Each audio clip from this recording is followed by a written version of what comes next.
हर हर महादेव। श्री शिव महापुराण रुद्र संहिता अध्याय 5। नारद जी का परिभ्रमण। सूत जी बोले, हे ब्राह्मणों, विष्णु के अंतर्ध्यान होने पर नारद जी भक्ति पूर्वक शिवलिंगों का दर्शन करते हुए पृथ्वी पर विचरने लगे। उन्होंने कितने ही शिवलिंगों का प्रेम पूर्वक दर्शन किया।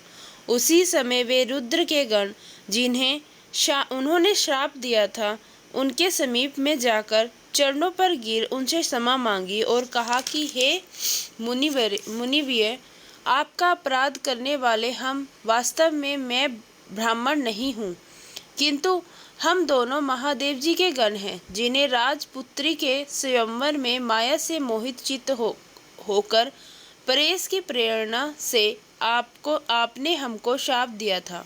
उस समय हमने कुसमय जानकर मौन रहना ही अच्छा समझा था, अन्यथा आप हमारा प्राण भी ले सकते थे।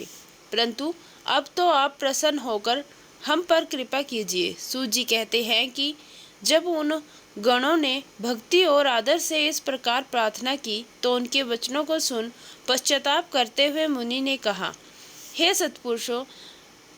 सत्पुरुषों में मान्य महादेव जी के गणों, शिवजी की इच्छा से पहले निश्चय ही मेरी बुद्धि नष्ट हो गई थी, जिससे मोहवश मैंने आपको श्राप दे दिया। परंतु जो कुछ कहा गया वह तो होना ही था। तो भी हे गणों, सुनो, मेरे अपराध को क्षमा करो। अब मैं तुम्हें शापोद्धार का उपाय कहता हूँ।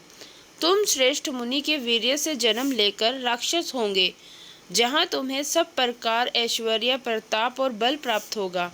तुम संपूर्ण ब्रह्मांड के राजा और जितेंद्रिय शिव भक्त होंगे, और वही शिव के दूसरे शरीर से मरकर पुनः अपना पद प्राप्त करोगे। सूत जी कहते हैं कि नारद जी के इन वाक्यों को सुनकर महादेव जी के गण प्रसन्नता से अपने स्थान को चले गए। नारद जी भी शिव लिंगों का दर्शन करते हुए दूसरी ओर पृथ्वी का पर्यटन करने लगे। चलते चलते वे काशीपुरी में काशी नाथ जी के दर्शन करने गए, जो सबके ऊपर विराजमान शिव जी को प्रिय, शिव को सुख देने वाली और शिव स्वरूपिणी नगरी है। उसके दर्शन कर वे कृतार्थ हो गए। वहाँ परमानंद से उन्होंने काशीनाथ शिव जी का पूजन किया और उनकी महिमा वर्णन करते हुए प्रेम से विह्वल हो गए।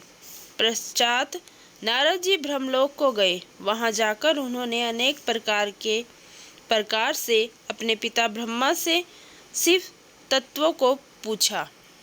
रुद्र संहिता के सभी अध्याय सुनने के लिए हमारे चैनल को सब्सक्राइब और शेयर जरूर करें, और अगर हमारी कथाएं आपको अच्छी लगती हों तो इन्हें लाइक भी जरूर करें।